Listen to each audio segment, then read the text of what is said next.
everyone. I'm Karen Altfest. How many of you didn't know that? um, Welcome to lunch at the Liederkranz Foundation. Is there anybody here who has ever been in this building before? Isn't that amazing that it could be a little gem in your own neighborhood and you could walk past it and just never even wonder what's in there?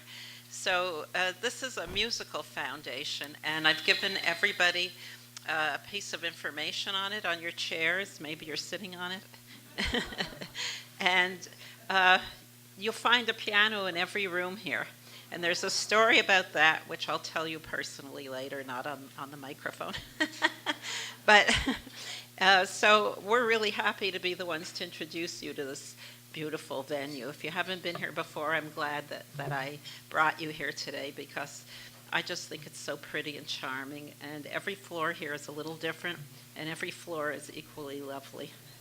So I'm really happy that you're all here today. And I'm very happy to say that you never cease to surprise us. 2 years ago, you asked us to present Financial Planning 101, and we did that. We told you about all the parts of your financial life and your personal life that you have to deal with, and Ekta and I introduced all those topics, and it was so successful. But how could you know that? Because even before we started to speak that day, you asked us when we were doing Financial Planning 201.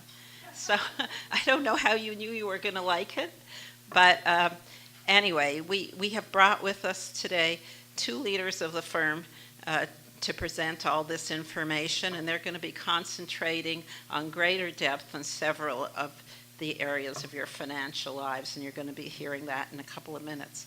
So in our invitation, we did say that today's talk would center on information about retirement, charitable giving, and Social Security, and other things. And then we asked for your contributions in the form of questions for our speakers. And we got questions, and then we got questions, and then we got more questions. And people who work at Altfest were saying, well, that's a really good thing. And I'm saying, not so sure. That was a lot of questions. So many of the questions, as you would think, fell into several categories. For example, here are a few that I noticed, and our speakers may have noticed others. But how do I withdraw from my IRA and my brokerage accounts? And which money do I live on? What do I take out first? And that was a recurring theme. Another recurring theme was, when shall I take Social Security if you're not already taking it, or did I take it at the right time if you have started to take it? A third one was, shall I adjust my asset allocation as I get older? That was a very common question. And here's one that I wrote in capital letters to myself, and that was anything to do with taxes. And I don't know why that's on everybody's minds this year, but I guess there's a reason. But another question that came up in one form or another, sometimes worded a little differently, was, will I have enough? So I'd love to tell you a story about having enough. I was once on a panel with a really astute colleague, somebody I really admired, and he told a story about a neighbor of his in Chicago who, knowing my colleague was in finance, one day was waiting for him in the driveway they shared, their houses shared, and he said to him, I don't have a fancy car, and some of my friends do, and I haven't saved enough, and I'm a failure in my life. And my friend, who I think is a very, very wise person, who I believe knew the answers to his questions before he asked them, said, Mike, do you own your own home? Have you paid for your kids' education? Are you able to take a vacation with your wife? And he said to Mike, then you have achieved your goals, and that is enough. And I think that's the real meaning of enough. Everybody's enough will be a little different, but we measure ourselves against, I don't know, our billionaire president or somebody, a movie star we've seen, or somebody we saw on TV. But you really should measure yourself against yourself. Have you achieved your goals, or are you on your way to achieving them? And I do believe with this colleague that could be enough. And I know that our speakers, Paul and Ekta, are prepared to address the topics of today. So let me tell you about them. Paul Palazzo is Managing Director of the head of financial planning for Altfest Personal Wealth Management. He's one of the few men in this room, and there's a reason for that. He joined our firm in 2000, so that was, a year ago? Or, it was a while ago. And he's been helping our clients with their financial concerns, especially their retirement planning strategies since then. Paul has been published in the Journal of Financial Planning, in Business Jet Traveler, and in the Seattle Times. And he's been interviewed by the Wall Street Journal and many other outlets. So he's known for the kind of work he does. He has spoken on Roth IRA conversions, and that was another question of some people, and Social Security to the New York Tax Study Group, which is a group here in New York of very accomplished tax accountants. And I was in the audience for one of those, and they were really, really pressing him, and Paul never faltered. So Paul is a former member of the Board of Directors of the Financial Planning Association of New York and of the Practice Foundation Committee of the National Association of Personal Financial Planners. And Ekta Patel is a newcomer to the firm. She's only been with us 17 years. And there's a story that goes with that. Ekta started with Altfest as an intern at Pace. She was a student at Pace University. She was an intern, and now she, for a long time, has been an important leader of the firm. She's a director at the firm, leading one of the 3 wealth management teams. And she serves clients with aspects of their investment and personal financial planning issues as well. And she plays a key role on the firm's portfolio action group, and that's the one headed by Lou, as you all know, and it's very important to our firm. And she's also a leader of the Financial Planning Committee. So Ekta has been named to Financial Advisor magazine's Due Diligence Research Manager All-Star team in 2012 and 2013. And she has appeared in Investment News and many other publications. So please welcome Ekta and Paul. Okay, thank you, Karen, for that wonderful invitation. It's a real pleasure to be here with all of you. And so what Ekta and I are going to do today, and Ekta and I, it's terrific to be here with Ekta. We've been working.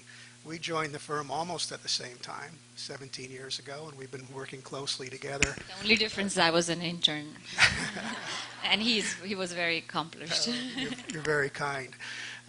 We've been working closely together ever since, and so that's kind of the way we're going to work today. We intend this to be more of a conversation than anything else, and so I'll be doing some speaking, and Ekta will be doing some speaking, and we won't be shy about jumping in at particular times. And so if we do that, we're not interrupting one another. We're just, we decided that's the way we want to do that as thoughts come up. And we do want it to be conversational, so with you folks as well. If you have questions or comments or concerns, by all means, don't just sit, just jump in, and we'll have a real nice talk. We want to touch on a lot of topics, and what I would like to do is just, we're going to start with just a couple very basic thoughts, and then we'll get into some deeper issues. I think that, some of it might strike you at the outset as just basic common sense, or why you're talking about that. But I think even the greatest professional athletes and musicians spend some time every day going back to the basics, because they are so important to our success. And so we wanted to go through those things. So when we talk about, and when we think about retirement planning, we think the behavioral aspects of it are so important. And what that ultimately comes down to is taking control of your own finances. And as financial advisors, one of the things we like to do with our clients, and as a matter of course, is continually come back to the discussion of what are your goals, and what do you want to accomplish. And one of the things I think is very important is to separate either before retirement or even in retirement, how do you want to spend your money? I mean, these are your assets. You have total control of your assets. And I think the important thing is to be asking yourselves those questions routinely. The interesting thing about retirement planning is that you have a certain pot of money and then you have a certain amount that you'll need. But the interesting thing is you don't know how big either of those buckets are, because you don't know how markets are going to react over many years. You don't know what inflation is going to be. You don't know exactly how long you're going to live. And so they're kind of moving targets. So it's very important, we think, to be thinking about it in terms of wants and needs. And your needs are things that you need to be very conservative with. Both in Ekta, we'll talk a little bit more on the investment end of handling those things, but you want to be sure those are taken care of. And your wants you can expose to more risk. So that might mean investing that money a little bit differently. It also might mean thinking about it differently. So if you're early in retirement and you say to yourself, well, I know I have X amount of dollars for travel every year, but I really want to spend more now because I'm younger and healthier and I don't know how I'm going to feel about traveling in 20 years. Well, our approach would be, well, that's fine, because you understand that at some point, depending on how your finances turn out over time, you may have to cut back, or with a little luck, you may be able to do more later. But it's not a need; it's a want, and so you can take a little bit more risk with those things. And I think Ekta will talk a little bit about total portfolio management, but that's one of the fundamental concepts there: the issue of fixed expenses versus discretionary, and investing it in a different way. In a moment, I'm going to talk about the three primary risks that we feel you face in retirement. But before I get to that, I wanted to say one more, put in a plug for something that, again, is very basic, and that's budgeting. And we went through a phase where nobody wanted to talk about budgeting because there was a sense that people found it too constraining. Nobody wanted to deal with the idea of a budget. And I'm here to speak as a major advocate of doing a budget. And I speak about that not only as an advisor, but my own personal life. For a long time, I felt like, well, what do I need a budget for? I'm good with numbers. I'm good with tracking things in my head. I know what's going in and what's coming in and what's going out.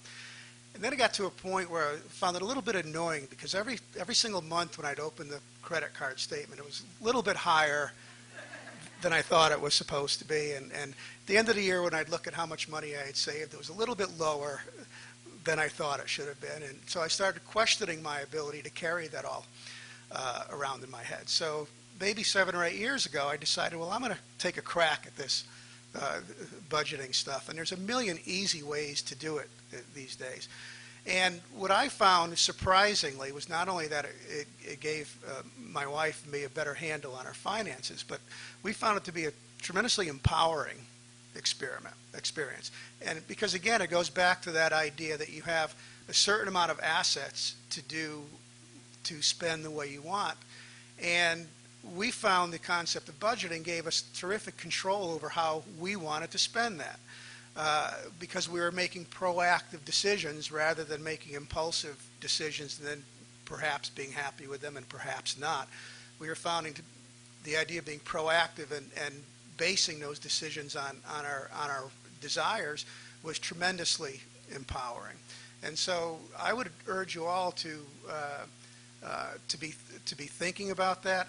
It's not so hard to do. It takes just a little bit of time. I'll tell you and it's not always easy. I'll tell you that we were about 10% over our budget last year, but there were things that we thought were important and that we wanted to do, and we said, okay, we understand where we are and we'll adjust going forward, but this is important to us.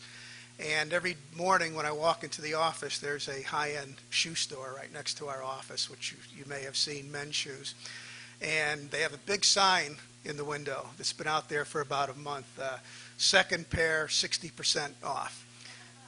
And I love nice shoes, and every day I walk by that shop, and I do like a triple take, and I say, should I walk in? And then I have to say to myself, well, I can buy the shoes, or I can go to a few more shows this year, or I can spend a little bit more on vacation. So again, I won't belabor the point, but I encourage you all, no matter what stage you are in your financial lives, to be engaged with what you need in your life, be engaged with what you want to get out of your life financially, and be proactive. It's your money. Make sure you're spending it in the way that gives you the most value. Okay, the three risks that we look at in retirement are longevity risk, inflation risk, and withdrawal risk. Just to talk a little bit about those things. Longevity risk, I think, is fairly apparent that we all wish each other extraordinarily long and healthy lives, but from a financial standpoint, unfortunately, longevity is a risk. The longer you live, the more expenses you have to pay. And so it's one of those variable things, and we want to be sure that not only your financial planning practices, but your portfolio are set up in a way to support the risk of living an extra long life. And that can impact your Social Security decisions and many other things. The second risk is inflation risk, okay? So many of us in this room, I'm sure, can remember the days of the 1980s or late 70s and the early 1980s when inflation was 10% a year. And so, I go into a restaurant and I still ask myself, how did a dish of spaghetti get to be $30, And so it's important to understand, not so much these days, but we used to have a fair amount of clients who would come in and they would say to us, or prospects of potential clients who would come in, and they'd say, well, I've looked at my portfolio, and I know this was in a day of higher bond yields, and they would say, I know I can get 5% per year on my bonds, and I understand there's a 4% is a safe withdrawal rate, so why can't I make my 4 or 5% and take my 4% out, and when I die, I should have all of my principal remaining. And what that, of course, ignored was the issue of inflation. That, pick a round figure, if you have $1 million and you're planning to take $40,000 out in the first year, if that's your 4% withdrawal rate, that everything is going to go up over time. So if you're earning $50,000 and you take out 40, it's true that you have a surplus, but the next year that 40 is going to become 42 or 43, and 10 years later or 15 years later it might be 70 or 80. So eventually you start eating into your principal. And so that's why it's important to set up your portfolio with that in mind. Inflation is very important. And the last thing is withdrawal risk. And again, one of the important and consistent themes we hear from our clients and potential clients, and rightfully so, is biggest concern is what happens if we get a big market sell-off, which is understandable. And timing is extremely important in that regard. So let's say I retire and now I'm planning to sell a certain number of shares in my first year of retirement to fund my living standard. And the day before I go to take the money out, the stock market goes down by 50%. And so I have to sell twice as many shares to achieve the same living standard. Well, of course, the problem with that is that now those shares are gone forever. And when the market comes back, I don't get the benefit of the earnings in those shares. And the interesting thing about that, the most dangerous time for that is that if you retire, say in your mid-60s, is the time immediately after you retire, because it's a loss. You had counted on those shares. You would plan to sell those gradually, maybe over 25 or 30 years. And so you've lost those shares, and you've lost the compounded growth, just like compounding works in your favor when you're young and you put some money into an IRA or a 401k and you get the compounded earnings over 30 or 40 years. Well, likewise, if you take money out and sell shares sooner than you had wanted, you've lost the earnings for all those years going forward. So losses themselves can compound over time. And so that's why, again, Ekta will address it in the portfolio of steps that we take on your behalf to help protect you against those things. But the good side of that is that you get further into retirement, because by definition, your life expectancy is reduced, the less you have to be aware of that withdrawal risk. So that's the good news there.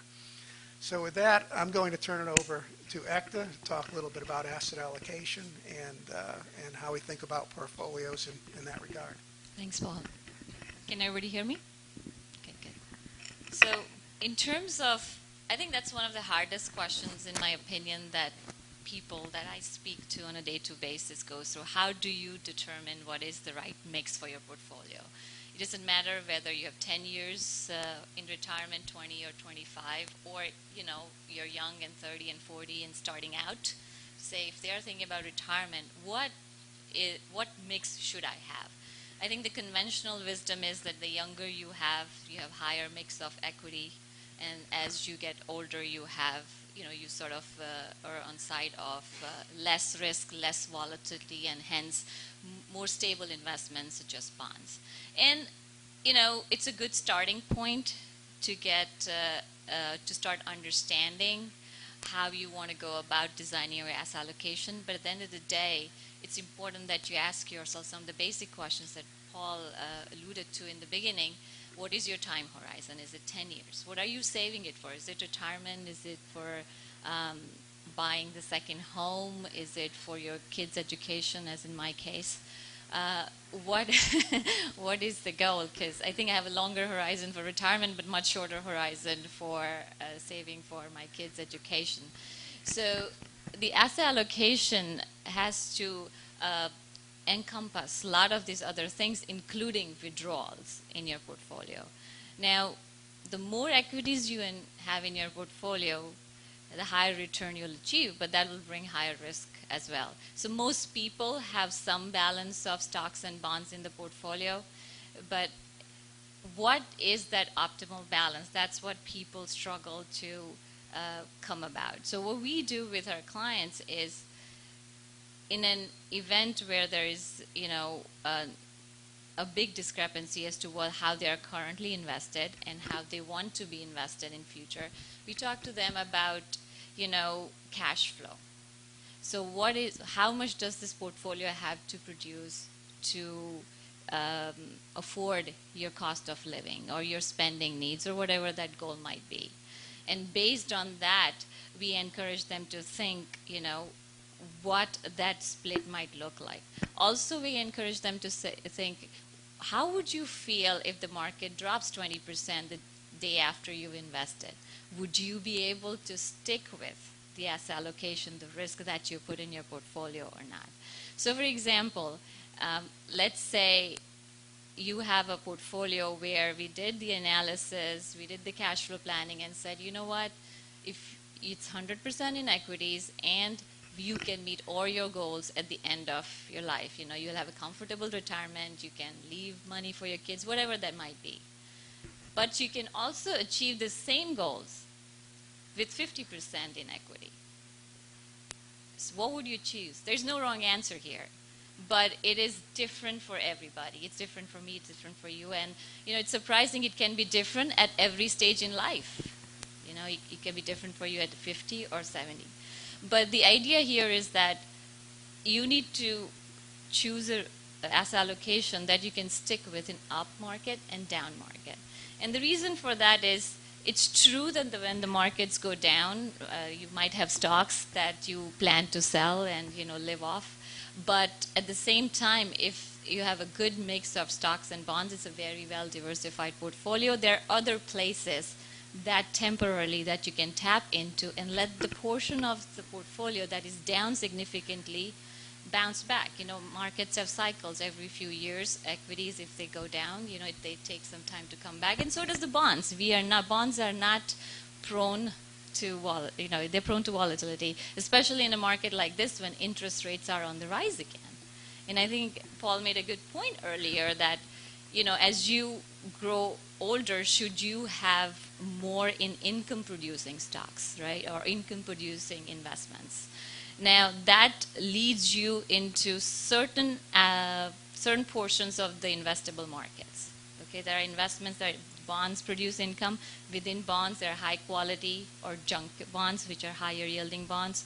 You can have REITs, which produces higher yield, and dividend-producing. So your universe, all of a sudden, is more restricted when you're looking at just the income aspect of the portfolio.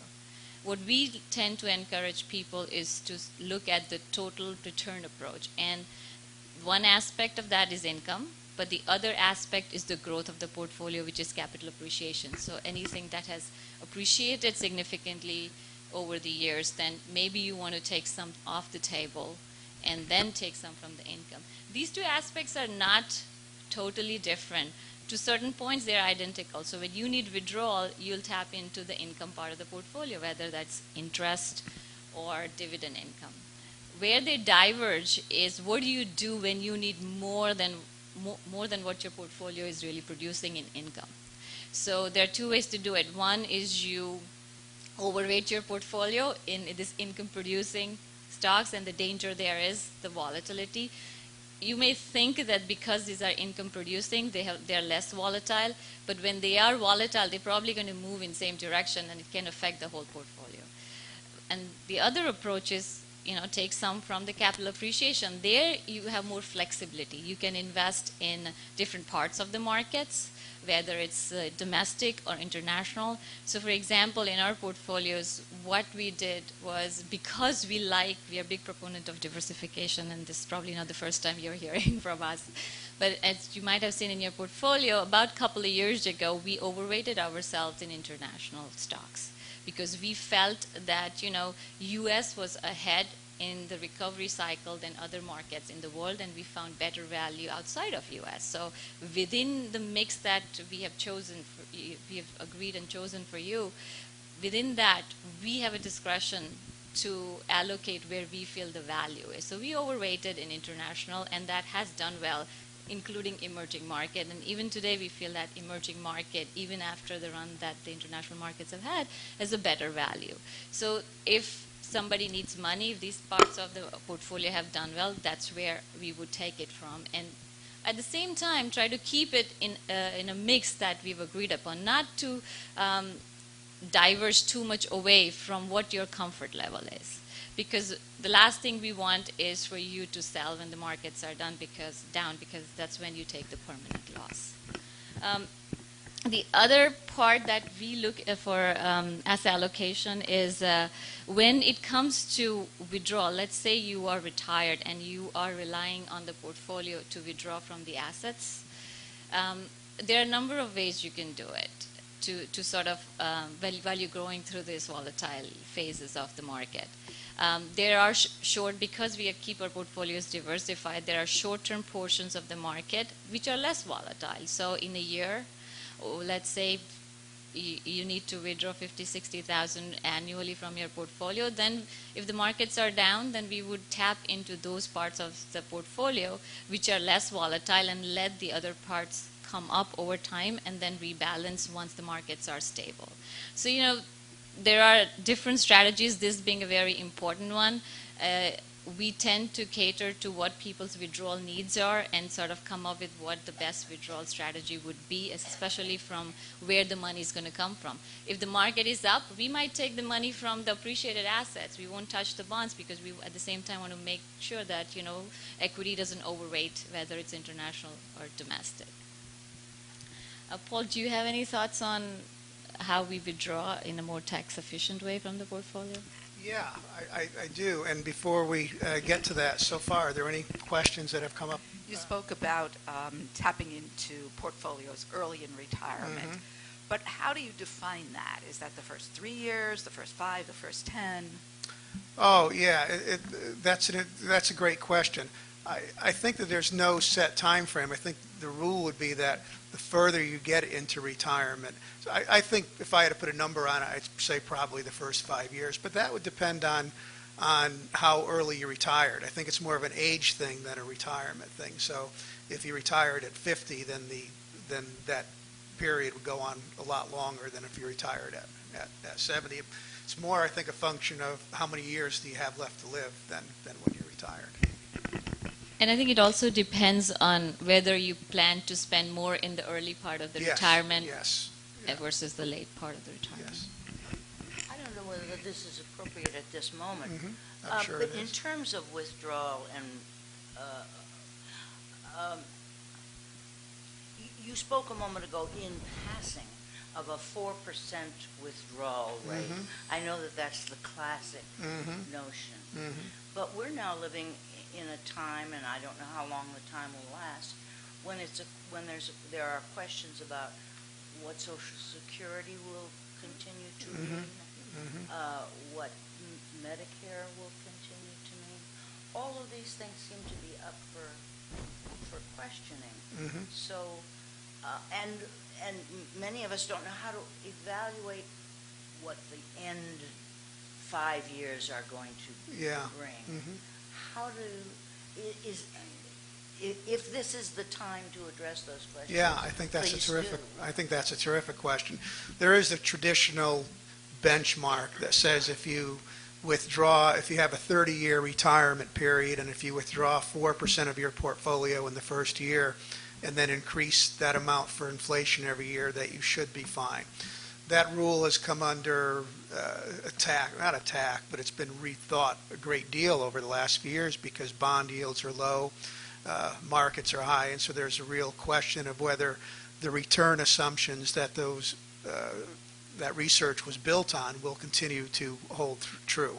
Some people now say it's 3% or 2.5%. I think we don't go by those benchmarks. We prefer to do a very customized work for you all and take into account your own individual circumstances. And one example of that, one reason why we don't feel it's so hard to track. For example, if you retire at 65, just to pull the figure out of the air, you may have 4 or 5 years where you're paying very low taxes because you're no longer drawing a salary and you haven't started taking required distributions from your IRAs.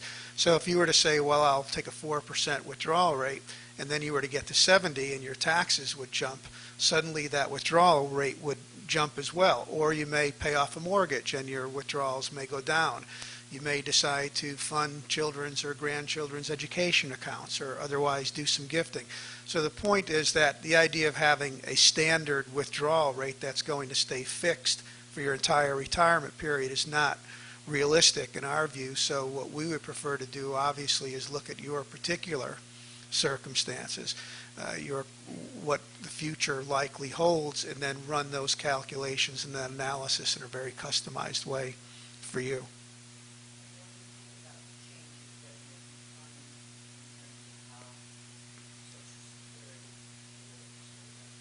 I think personally, I think the bigger question is around Medicare. I think Social Security is actually still, last year ran a small surplus. It is projected to start running a deficit within the next year or two, but it should be fully funded according to the projections for another 17 or 18 years, or maybe 15, somewhere in that neighborhood, and then be 80% funded after that. So for the people, all of us in this room, we don't look at the issue with Social Security as being material. Even after that period is up, some moderate changes in there are a million ways that they could fix that, address that Social Security shortfall. So we're aware of it, but we think adjustments are probably down the line, and we don't look at that as a huge concern. Medicare may be a little bit different, and that's just an issue more about health insurance in general than Medicare in particular. The cost of medical care is just going up so much, and with increased longevity, that has its own ramifications. That's my opinion.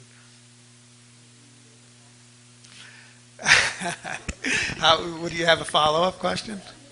Here you go. How do you then begin to, most of the people in this room are of age.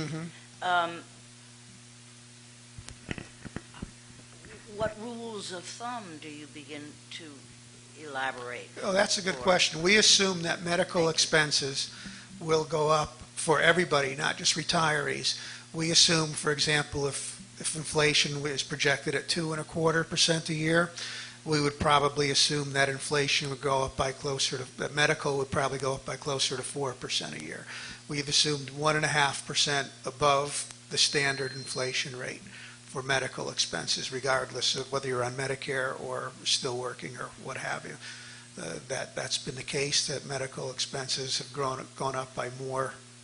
On the other hand, at some point, it would seem like there would have to be changes in the system because there have reached some point where medical expenses will just be too much for people to pay, and there will have to be some adjustments one way or another. And you don't think most of us in this room are a little terrified and want to set aside 50% of whatever we have in your offices for our medical expenses for the next 10 years?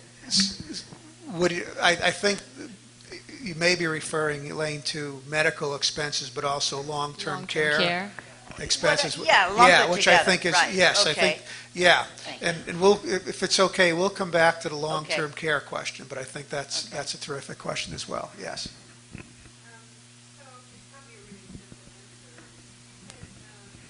Over the next 30 years, excuse me. You said that over the next 30 years, there would be a 4% that would be going down to about a 2.5 or something. And is that the amount? So it would seem to me that one would be taking out more than 4% over the coming years. I didn't understand how you got that. If you were to go by that philosophy, you would withdraw 4% of your assets in year one, and then you would increase the 4%. So if 4% equaled $20,000, then you would increase to $20,000 for inflation in every year. Okay, I misunderstood. I thought you were talking about the percentage rate. So- Yeah, so the percentage rate would only apply in the first year. Okay. You would take 4% of whatever your asset level was, and then whatever that dollar amount was, I apologize for not being more clear, the dollar amount would then go up by the rate of inflation every year. But as I mentioned, that's very broad brush, and we don't feel like it's an accurate way of doing retirement projections. Thank you. You're welcome. Yes. Is there a difference between taking the asset allocation in one lump sum or monthly? What is the preferred way to take the distribution that you need? Oh, great Oh, question. from the portfolio itself, yeah. I think it depends on what you need it for. So if it's just for cost of living, it depends on personal preference. So we prefer not to raise money every month if there is a need every month. What we like to do is try to make it available for a number of months because we don't know where the market's going to be on a short-term basis. So I think it'd be too risky in our opinion. Also, there's transaction cost around trading itself. So we want to minimize that. We have low transaction costs, but we still don't want to keep on recurring it. So what we would do is we would raise the money that's good enough for a few months, depending on how much you need, and then you can decide whether that should come to you in a monthly form or a quarterly or annual. It's up to you. Some people, after they stop working, still like the idea of getting that monthly consistent paycheck type of withdrawal. So I think it's fine to feel that way, but on our end we would handle it slightly differently. Okay. Yes. You said budgeting was easy, and I think there Did are I some. say, did I say that? I think there are some. I think I did, yeah. And I think there are some of us that might dispute that, but I bet you have an app or a program that you can recommend that's really easy. It's great. It's interesting that you mentioned that because we actually have new financial planning software in-house that we've recently rolled out, and you'll be hearing more about. And this new financial planning software has a client portal that clients can actually get into. And as part of that, for anybody who is interested, folks would be able to link their accounts, their other accounts, credit cards, bank statements, and that sort of thing.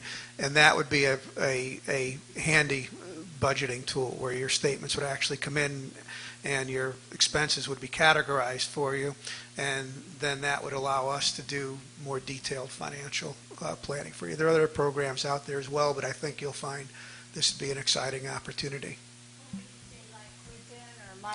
And quick, and yeah, I don't use either of those. I do my own, but so I don't have personal experience, but people I talk to say that those are good programs as well. Okay, thank you. Quicken or Money, Mint, yeah. I'm curious about what the tax liability is on these withdrawals. Well, it's an interesting question because the answer depends on what's the distribution of your taxable assets versus tax deferred assets. Where is the money coming from? Do you have any other income in addition to this withdrawal? So are you still working? Do you get a pension? Do you get a Social Security? So I think in terms of determining where the money would come out and what the tax impact might be, we look at these different sources and then try to figure out, what would be the best way and what would be the best place to take the money out of. Conventional wisdom here is, again, if you're in retirement, try to take money out of the taxable accounts first, because the tax treatment that is lower there, capital gains taxes are about 15% at federal, and let the tax deferred assets grow as much as you can. But what happens at that point is that when it comes time to take that, you have to figure out how big your tax deferred accounts are in comparison to your other assets, whether it's income or taxable accounts. So it might be, depending on the situation, it might merit to take, some money out of your tax deferred account slightly earlier if you want to manage your tax bracket going forward. But this requires a lot of tax planning and coordination with us and along with your CPA and tax professionals. So, and also, making certain projections and be flexible to make changes, because you don't know where the taxes are going to be. I mean, we just went through a round of change, and then we don't know where it's going to be in 4 years or 8 years, or and some of them are going to sunset pretty soon, in 8 years or so. So I think in our opinion, I think there are a lot of moving parts to it. So I think it's good that people start thinking about it earlier, even before they retire, in terms of, okay, I'm closer to retirement, how do I want to go about planning this? And while we can't predict where the tax brackets might be, at least we can make certain assumptions and guide you in the right direction as to what that might be. Yeah, I second that. I think it's very important for people in retirement who have money in different kinds of accounts, taxable brokerage accounts, tax-deferred IRAs, tax-free Roth IRAs. The tax conversation should be an ongoing one, because what's right in 1 year will not necessarily be right in the next year, and particularly when you add in Social Security and pensions and those other things. Perhaps that's a good lead into the Social Security questions that we had.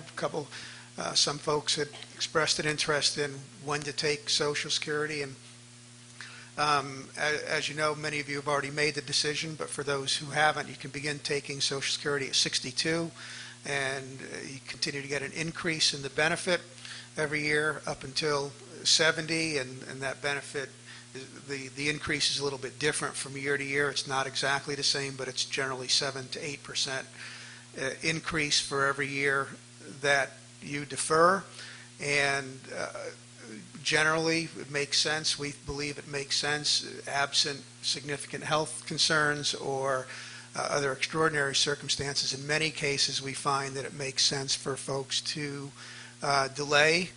Now, people, if it comes up at a cocktail party and somebody refers to the 8% return that you get by delaying your Social Security payments, you can tell people that it's not an 8% return.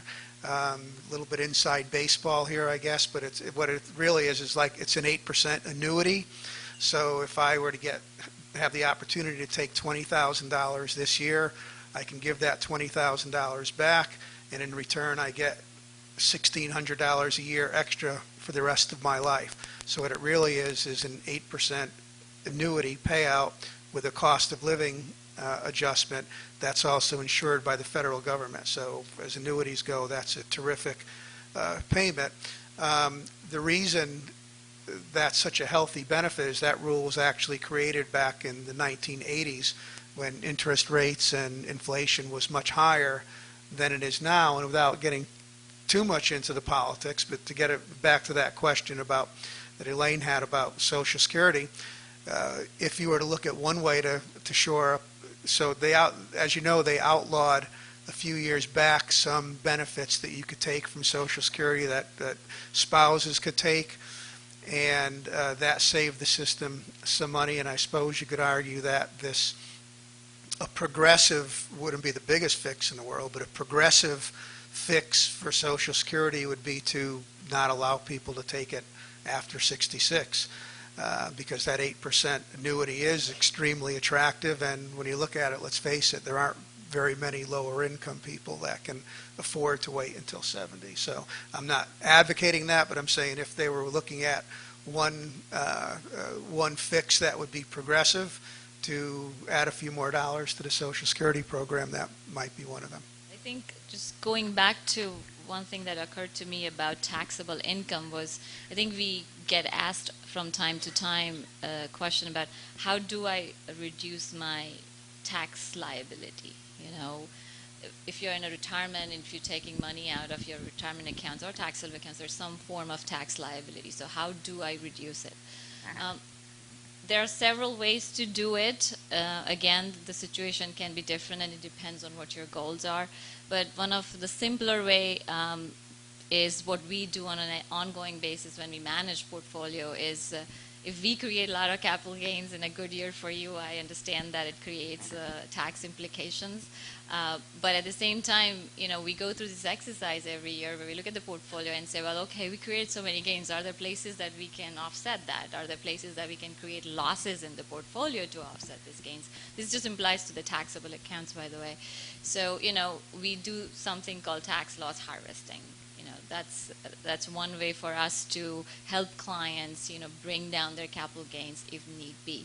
Now, while tax is important, if we feel that that investment may not be worthy enough for us to sell even for a short period of time, we're not going to do it just because it creates losses. So, you know, there are other aspects to it. But if somebody has an unusual year where there's a large gain and they request that could you look at everything that has losses, we would accommodate that in some form or the other. Some of the other ways to think about reducing your tax implications is if you are charitably inclined. There are a number of tax efficient ways to do that. You know, people, the easiest way is to just write a check, right, and then get that deduction, which now you may or may not be eligible for because the standard deductions for individuals just went up to $12,000. So if your only tax liability, let's say, is your $10,000, you know, state and local tax deduction, and if you make $2,000 in charitable deductions, then you're not going to get advantage of taking that deduction because your standard deduction is already $12,000. So the fact that you made $2,000, you know, gave $2,000 to charity makes you feel good, but there's no tax benefit to it. But one way to do it is by giving appreciated stock. Some of you may know because we might have mentioned that to you.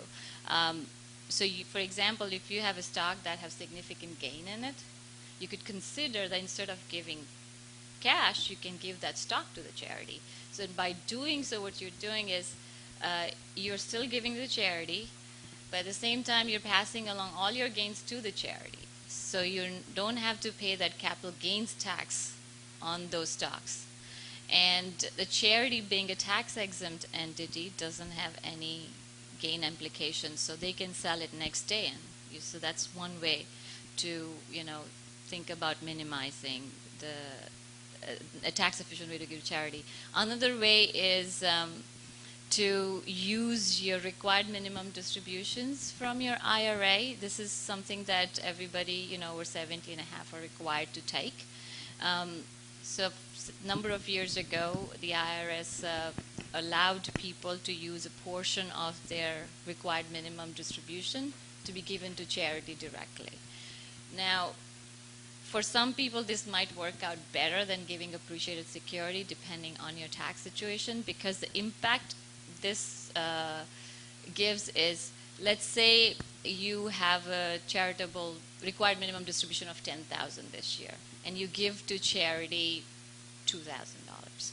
So when you take money out of your IRA, it's considered taxable income. So it shows up, you know, it's part of your adjusted gross income calculations on your tax returns. But if you give 2,000 of it to charity directly, then all of a sudden your income is only 8,000, so you're paying less taxes. So that's another way to think about, and speak to your accountant what might be the most efficient way to do it, whether to use your required minimum distribution, or if you have a taxable account, see if there's a stock which is significantly appreciated, you could take a portion of that. Paul, do you have other things Yeah, that we... that's great. Other questions right now before we're going to get into, yes? Just based on Social Security, when you mentioned that there's this almost 7 or 8% equation, and that's why people would leave their money in to Social Security longer. But what happens if one of your big accounts of savings is a TDA? Is that become equal? In other words, is it better to take from one or the other? Yeah, that's a great question. So, It's a tax-deferred account. annuity account. Generally, as Ekta pointed out, you do want to defer your tax withdrawals from your tax-deferred accounts as much as possible. We believe that that 8% annuity, and I said before, it's not an 8, exactly what return that is will depend on how long you live and what inflation is, but 8% is not a bad guess. It might be 7 or something like that. But that's considering that Social Security is like, at least for the time being, about the most safe investment that you could have. It's government guaranteed. It's not susceptible to movements in the markets. That kind of attractive return on a very safe bond-like investment is so attractive, we would favor, even at the expense of taking money out of your tax-deferred account sooner. We just feel that additional benefit from deferring Social Security is attractive enough to make that worthwhile. Now, I will say one other thing in regard to that. Regarding spouses, sometimes that strategy is, say a couple things. I think every year you get closer, other things being equal, year you get closer to 70. The relative benefit of delaying goes down a little bit because you don't have as many years left to enjoy the annuity. Secondly, for spouses, it can be a little bit different because at the first death, the surviving spouse gets the higher of the two benefits. So once the higher earning spouse has deferred his or her benefit, there's a little less incentive for the lower earning spouse to defer his or hers, because at the first death that benefit is going to go away. So for spouse, and I want to emphasize with all of these things that, this is not something that we would encourage for folks who haven't made that decision yet. This is not something that we would encourage you to go out and just decide. I mean, we have software in-house. That's what we're here for. So when you're thinking about Social Security or any of these issues, please, by all means, call your advisor. Because again, like the retirement planning in general, the decision is going to be highly customized based on your particular situation. So we want to be sure that you are getting the right feedback and advice. In terms of TDA, I would agree with Paul that Social Security probably more safer in terms of risk spectrum, because while the annuity is giving you currently 7-8%, it can be subject to change, and it is invested in a mix of stocks and bonds. So it is internally, it fluctuates as the market does, and at some point they may decide to, revise that number slightly down, and it's not a guarantee like a Social Security in some ways could be. That's a great point. Thank you. Yes.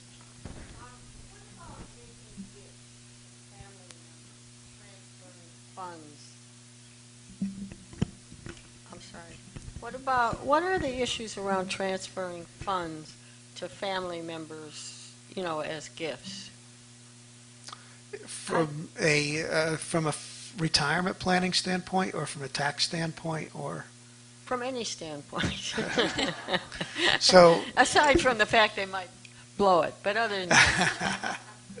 I'll weigh in from a retirement planning standpoint. Our take on that would be traditionally, and Karen and I have had these conversations, as has Ekta, with a number of clients all the years. We always feel that, similar to what you see on the airlines, take care of your own oxygen needs first. So we always caution clients about, our clients are so generous with their children in so many cases. It's admirable.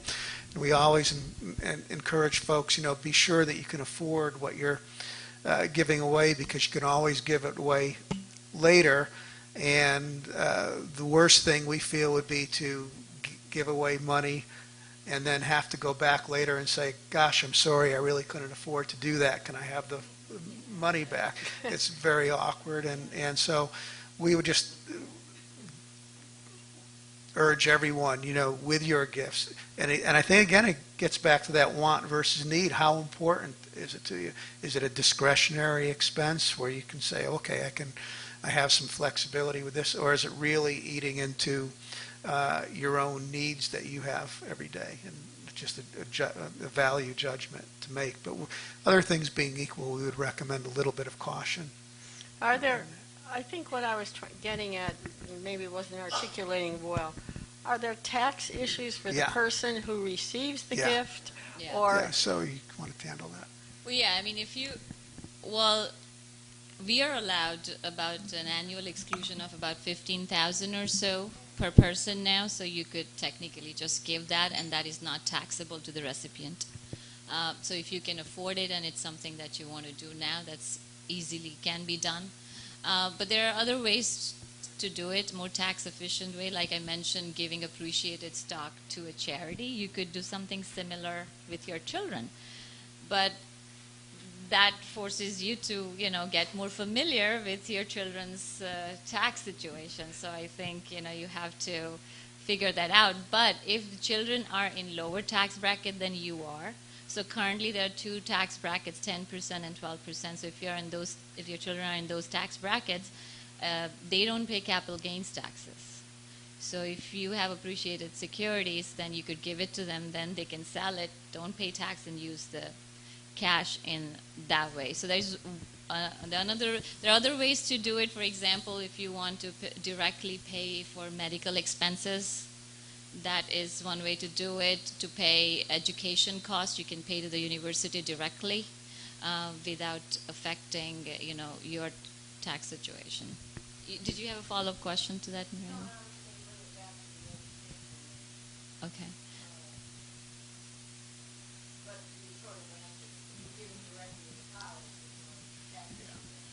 Yes, but I think if they're a little, it can get a little technical. So you have to be careful and you have to do some research, because if a child qualifies for some sort of financial aid, then that a gift from a grandparent can count as an income, which may affect some of the financial aid. So it is a little bit more complicated, but I think there's one way to do it. And I think the one last thing I can think of is if your children or grandchildren are starting out and they are working and they have earned income, one thing they may not think about because it's too far away is retirement. So, you could help them to the extent they have earned income. You could help them put money in an IRA or Roth IRA or whatnot. I think it's about $5,500 annually for somebody who's under 50 now. Should we talk a little bit about 529s? Sure. Okay. Before I do, though, Elaine, it's right? Yes. I just wanted to emphasize what Ekta said. I misinterpreted your question about TDAs. I was interpreted to mean any IRA, but certainly in the case where you have a special TDA that's got a very high, in the comparison with Social Security, that would be a totally different story if you had, a guaranteed return in your account. So I did misinterpret that, but again, we want to be able to answer those questions for you as they come up, and be sure we're looking at the overall circumstance. Yes. Can you get back to long-term care planning if you don't have insurance? Yeah. Long-term care is one of those really interesting and difficult questions, and I guess what makes it different in New York, in my opinion, Karen and Ekta, you'll probably have your own views on this if you want to weigh in, but what makes it particularly compelling in New York is real estate. So in many cases, it comes down to how important you feel it is to stay in your own home.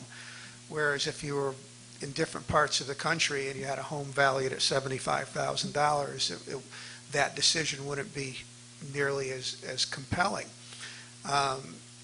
So, it also very important is how much you spend every year, because some folks are spending enough money with their discretionary expenses that if they needed long-term care, the presumption would be that a lot of those other expenses would go out the window because, you wouldn't be healthy enough to enjoy those other things of traveling or going out to a lot of shows or dinner.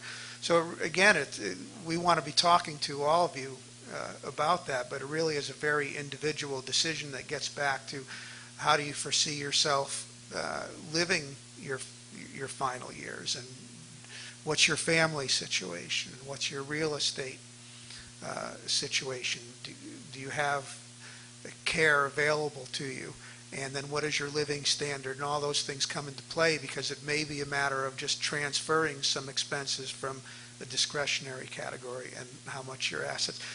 Long-term care is a daunting question because there's no, unlike a question like with life insurance or something, which can be very facts and figures oriented, the long-term care decision depends on so many variables and so many qualitative issues regarding your own values and how you want to spend your life that it's much more of a larger conversation and not so much subject to putting a few numbers on a page and coming. And we would encourage you to have a meeting with us and go into a lot more depth on that. Even long-term care insurance is such unlike, say, a term life insurance policy where it's very inexpensive, and then if you die, you get a large payment. Long-term care, because the odds of using the insurance are fairly high, the premiums are quite expensive and getting more expensive. And so even that is not a cut and dried decision. I'm sorry I can't offer you a more exact answer, but it's a more deeper conversation than that. I think you could do a few things on your end in terms of, elder care planning, as to making sure that, your estate planning is intact. You have a healthcare proxy, living will, things like that. But at the same time, as Paul mentioned, do you have anybody to help you when you need them to get through this? Somebody will step in, whether it's your children or friend, who can work with your power of attorneys and your doctors and so on and so forth. And I think it's important to start thinking about those things as well in conjunction with how would you finance it. Because it's something that actually, my colleague Colleen, she's sitting all the way back, we are discussing with people as to what are the options right now available, like care management companies and so on, for people who don't have families and how they're going to manage and who's going to help them. And so we are researching into that. But I think it's important because, you don't want to go through this when you really need care, and you want to be taken care of well. You want to make sure you make those doctor's appointments. If they say you have to see a specialist, there should be somebody to take you to that. So, I think when you're thinking about financing it, I think there are other things that you could do to make it easier for you and your loved ones when the time comes. Making a program, you say you're talking with Yeah, so we're colleagues. trying to find out, and it's just in a more in an early stage where we want to see if our clients ask, like, I don't have any family members, so I have done my estate planning. I can afford to take care of myself, so I don't have problem with that. But do I have any help? Like, who can I count on when I don't? My friends are my age, so what do I do at that point, and who do I call upon? So there are care management companies that provide their services. So we are sort of looking into to see what you have to do, how they work with our people, and so on and so forth. So that's what we are looking into. And you mean to come to some conclusions? Yes, I think we absolutely, hopefully soon. It's an evolving industry. Okay, so for what we've looked at, it's something that's coming along. But now you're talking about a need that you may have 10, 15, 20 years down the line. So it's not like you can just go and hire a care management company. They encourage that you start building relationship with a manager or what have you and see how that goes. They'll see you once a year and whatnot. But, there are a number of ways to deal with things like that. And, once we understand what you're looking for, we can guide you in the right direction. I do think it's... Sorry? Excuse me. I do think it's prudent to, as you're looking at your retirement finances, to set aside a certain amount of money because, and there is Medicaid help, at least currently there is. And if you, especially, but I think you want to be able to make an assumption that you can afford a certain amount, a couple of years, maybe, of care that you when you're doing your budgeting and when you're working with us on establishing benchmark spending standards, that you have a couple of years of you'd be able to handle that and count on that in your finances. Yes. Yeah. Just in terms of planning within living in New York City, I know from a family situation, the move from, say, a two-bedroom apartment to a one-bedroom apartment can be a very big decision. But I have seen in a situation in my own family where a move to a one-bedroom apartment involving looking ahead and not realizing the effect of chronic illness on one of the partners and having in-home help where you only have one bedroom is very significant in terms of the impact on the caregiving spouse. So it is, I'm just sharing this, that it is a very major decision. I understand going from two-bedroom to a one-bedroom may mean, a reduction of the expenses of paying for something, but it also is somewhat of a risk if there are two partners still alive and possibly one that health does decline and involves in-home caregiving. Yeah, that's a great point. And I think that's why we go back and ask, what is your value and where would you like to be? I think that real estate question is a very good one that would come into place where you want to be in your home, or would you consider being in assisted living? Real estate in general for people in Manhattan is such a key question because regardless of whether it's for long-term care or something else, the value of real estate can be liquidated to fund so many other things that it really becomes a value question of how much do you value being in that home versus spending the money. It's as more expensive it gets here in the city, the bigger issue it gets. I have a question. Yes.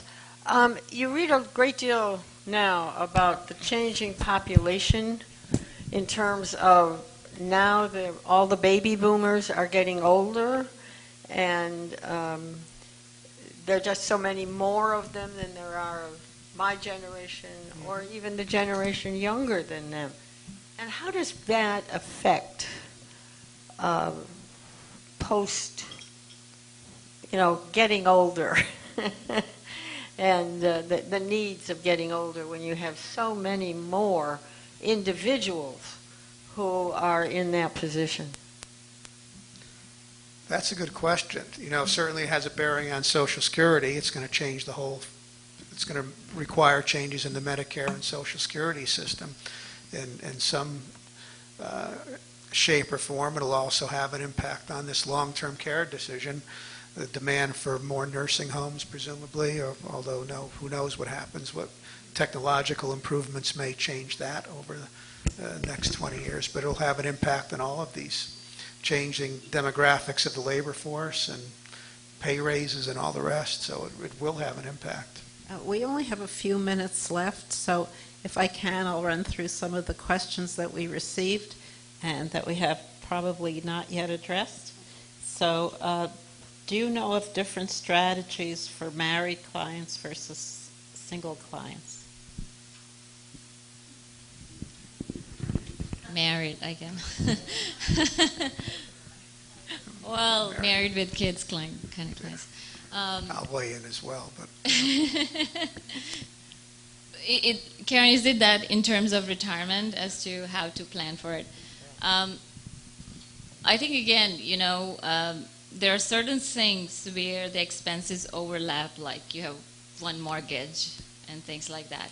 So, but there are other things where you have to think more long term. So I think just because we were talking about, our long-term care things, so for example, I think if they are same age, women tend to live longer than men. So who's going to, in retirement, who could be the primary caregiver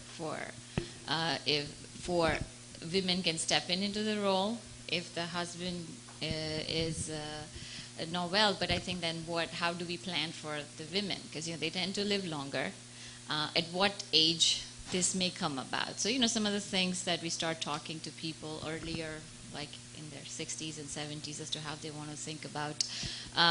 In terms, one would be Social Security. I think that Paul mentioned, so I won't go into much detail as to spousal benefits versus regular benefits.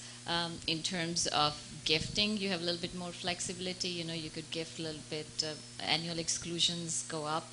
So you could gift differently as well. Is there anything, Ed, you would like to add? I would just add that I think what you touched on is extremely important, that in many couples, obviously, women are younger members, are younger than their husbands, and women, of course, have a longer life expectancy. So when you add those things together, on average, you could be talking about a 6 or 7 year differential. And I think from retirement planning standpoints, it's very important that women understand that and be sure that, it sounds simple, I know, but be sure that there's enough money to last until, because it can be an issue where people have different spending habits, and you want to be sure that you're taking into account that you may on average be around longer than your spouse, and be sure that that's factored in. That's the most basic thing, but I think it's important. So what you're saying is that most women are going to live single at some point anyway. That's right. Yeah. Another question that came in was, do you think it's a good idea to develop a financial team, and how do we do that at Altfest? Oh, that's a great question. Excellent question. We view ourselves as being the quarterback to your financial team, and we consider that to be extremely important. And we want to be working with the other members of your team, your accountant, your insurance agent, your estate attorneys, to be sure that all of those things are tied in together, that it's working strategically for you. Okay.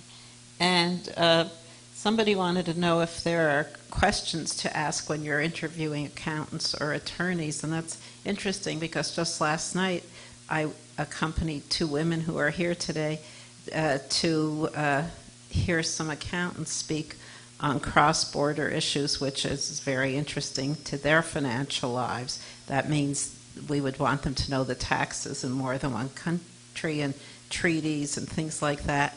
And I listened, and I thought that these accountants who had come referred to me were very astute. They knew tax laws in both the countries. What they said was correct and to the point and interesting. But what you do if you got them in a room alone? I asked only one question last night, and that was, what percentage of time do you spend on cross-border issues? And the speaker at that moment said 95%. If he had said 5%, I would have thought probably isn't experienced enough. And I don't know when I would have turned and said, well, 95% was wonderful, 85% would have been wonderful. So if you went to speak to him alone, you'd want to speak about your personal issues and make sure that they had a lot of experience and knowledge, and not say, well, I never heard of somebody doing that, because that's not the guy you want. And you want to know that he's going to listen to you and hear you out and communicate back to you. And is he the guy who's going to be doing your job at that moment? Or when you leave the room, does he give it to somebody you never heard of who may have joined the firm yesterday?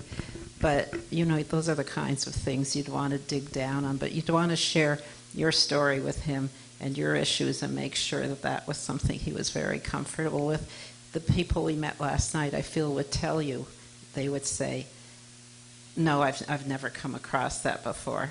But I think you could sort of judge if somebody is sort of making it up as they go along, like pretending that they have more knowledge than they do. So you want to listen very carefully, and it's not a bad idea to bring somebody with you, a friend or somebody for a different set of ears who could say, what was he talking about? I didn't get it. Or she. In this case, there were he's, but it could be a she. Yeah. So did we talk about savings goals? I think that's variable. I would say for somebody not in retirement, I would use a benchmark of 15%. I think that's a safe, somebody who's still in their working, 15% of their gross income. I would be looking, if I were advising grandchildren or children, I would be recommending that they save 15% of their gross. I think if you out of college, if you do that for your entire life, it's hard to go wrong with that. I think we can add to that at our firm we have, in the last few years, because of market volatility, and we all have very short memories. So what was a few months ago, we think it was a really fabulous market, but it wasn't always a very fabulous market. And I'm sure if you dig deep into your memories, you may recall sometimes it is and sometimes it isn't. But we have suggested to people that they have larger emergency funds than they used to have. When I became a financial advisor, people used to talk about having 3 months living expenses. Then they said, well, you could have 3 or 6 months. And we're saying, if you're concerned about this, if you have needs for cash and you don't want the volatility, why don't you keep a year aside? Or if you're buying an apartment in 2 years, keep that down payment aside. Or if your grandchild's going to college and you want to help in a short period of time, keep what you'll need aside. So anything big coming up, you should keep a certain amount aside and keep a longer, deeper emergency fund for yourself, and you'll just feel more comfortable, and you won't be looking at the markets every day or hour or week or month to say, oh my gosh, what's happening? People call and they say, it's 10 a.m. Do you know what happened in the market? And I said, no, I'll look tonight when I go home. And I do that purposely, and I think everybody here does. Just we have a couple of hyper security analysts in our firm. They're in front of their computers all the time. The rest of us can look when we go home at the end of the day, just so it's not so distracting to us. Well, you still can do that, but you're not going to get much of a return, if anything. And no toaster oven. I know it's very near the end, and I don't want to, if it's a long answer, don't give it, but there has been publicity, as you mentioned, about the 529s. The child, if you put aside money for 529, that the child might suffer from that fact. And so in our family, for instance, we're wondering, well, should we continue to put money in the 529, or what? Is there any advice you would give about that? Yeah, I think it's a good question. I think that it counts against, portion of it counts against if they qualify for financial aid or what have you. But I think you need to also look into whether a grandparent is the owner of the 529 or a parent is the owner. I think that percentage varies, and see how much of an impact it does, or how much aid are they getting to begin with, So I think you should still, in my opinion, I have 2 little kids, so to just err on a better side, I would still continue to save, but I would think about it. And I think one of the things that 5 to 9 also gives you, if you're in certain states like New York, it gives you that state tax deduction for if you put about $5,000. If you're single into it, you get a state tax deduction up to $5,000 on your New York state taxes. So we really have to go. We could take one more very brief question. Grace, you had something? Really brief. You mentioned money markets only pay negligible interest. Where would you put your that emergency money? And 1% is better than under the mattress. Absolutely. probably not flammable either. Well, I mean, the emergency money, I think, would be just for a short-term goal, which hopefully is next 6 months or so. So I think kind of have to decide that, do you want to take certain level of risk for that money? I mean, is that 1% or 2% worth it or not? There are, if you know for sure you're not going to use it for 12 months or so, I mean, then now it's slightly getting better. You know, you can get CDs, which might be 1% or so, but is it worth it? I think it's a personal preference at that point.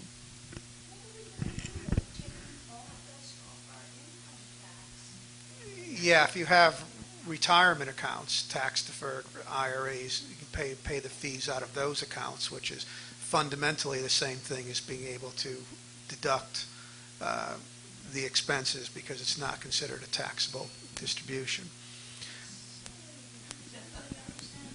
If you have IRAs with us, then you could, for those accounts, you can have the fees deducted directly, and I think we sent out a letter on this recently. Yeah. So if for people who have IRAs with us, the fees for that particular account can be taken from that IRA, and it's not considered a taxable distribution, so it's pre-tax dollars, so it's much the same as getting the deduction that for IRAs. We should all bring our IRAs or change what we've got. I think if you have IRAs with us, unless you don't want us to do it, we would do that for Yeah, you we will be going doing forward. So you can still get the tax break on IRAs is the fundamental point. So we're going to be here, and we'd love to speak to you personally.